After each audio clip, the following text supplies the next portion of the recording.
Implementasi pendidikan inklusif di sekolah. Nama sekolah SD Ngelorong 3, Sragen.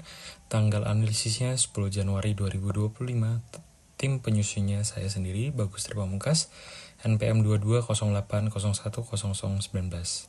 Jadi sini saya akan menjelaskan mengenai implementasi pendidikan inklusif di sekolah.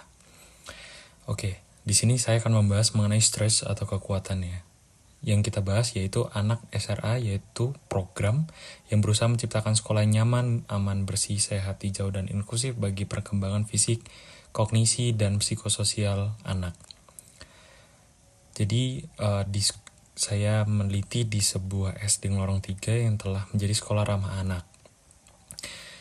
Jadi SD Ngelorong 3 berlokasi di Kecamatan Sragen, Kabupaten Sragen, telah menerapkan kurikulum Merdeka yang berisi bagaimana korelasi dan pendidikan, kurikulum, relasi antara tujuan dan isi pendidikan. Karena ada tujuan, maka harus ada alat yang sama untuk mencapainya, dan cara untuk menempuh adalah kurikulum.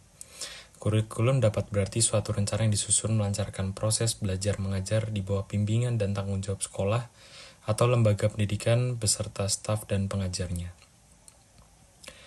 Dan juga inklusif dapat berarti sebuah pendekatan untuk membangun lingkungan yang terbuka untuk siapa saja dengan latar belakang kondisi yang berbeda, meliputi karakteristik, kondisi fisik, kepribadian, status, suku, budaya, dan lain sebagainya.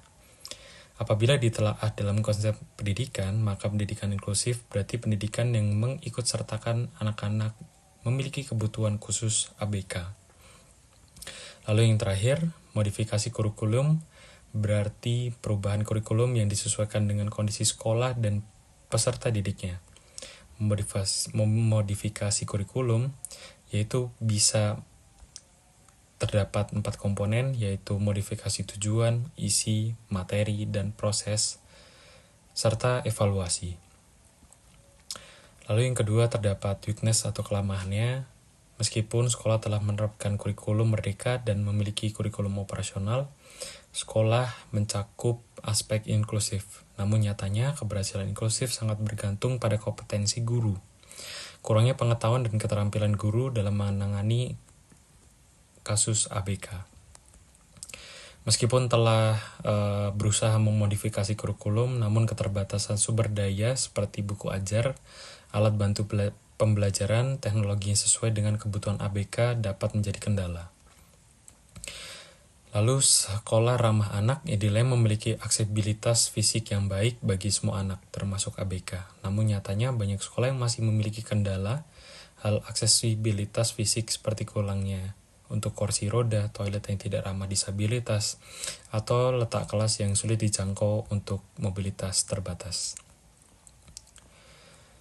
Lalu, pendidikan inklusif tidak hanya melibatkan guru dan siswa. Implementasi pendidikan inklusif membutuhkan koordinasi dan komunikasi baik antara semua pihak yang terlibat. Lalu untuk peluangnya, pemerintah memiliki peran yang krusial dalam mendorong pendidikan inklusif. Dukungan masyarakat yang luas, dan membantu pergerakan dalam pendidikan inklusif, memiliki pengalaman dan keahlian pada komunitas-komunitas tertentu yang sangat berhubungan dengan inklusif. Sekolah perlu menjalin kerjasama dengan instansi yang terkait seperti Dinas Pendidikan, Puskesmas, Rumah Sakit, Pusat Rehabilitasi. Kerjasama ini penting dalam membantu asesmen, terapi, rujukan bagi siswa yang berkebutuhan khusus.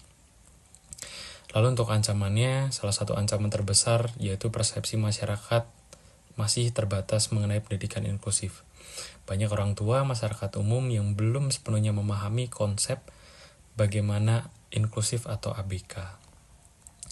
Meskipun pemerintah telah mengeluarkan berbagai kebijakan yang mendukung pendidikan inklusif, implementasinya di tingkat daerah seringkali tidak konsisten dan kurangnya koordinasi, dukungan dari pemerintah daerah. Lalu keterbatasan sumber daya, baik finansial maupun sumber daya manusianya. Lalu pendidikan inklusif itu membutuhkan kerjasama yang baik, termasuk sekolah, pemerintah, keluarga, dan komunitas. Lalu kendala bisa dari kondisi geografis dan infrastruktur yang kurang memadai. Jadi implementasinya tidak sesuai dengan apa yang kita harapkan. Untuk rekomendasi dan strategi pendidikan inklusif, bisa halnya kita mengoptimalkan kekuatan, memperkuat kolaborasi dengan memperluas kerjasama antara guru, orang tua, dan komunitas. Bisa juga meningkatkan kapasitas guru dan memberikan pelatihan berkelanjutan kepada guru mengenai strategi-strategi pembelajaran inklusif. Lalu untuk mengatasi kelemahannya, kita bisa melakukan evaluasi secara berkala, bisa mengembangkan materi ajar yang lebih inklusif dengan mengembangkan materi ajar yang beragam, menarik, dan mudah diakses untuk siswa. Lalu untuk memanfaatkan peluangnya, kita bisa memanfaatkan penerapan teknologi baik untuk mendukung pembelajaran siswa ABK.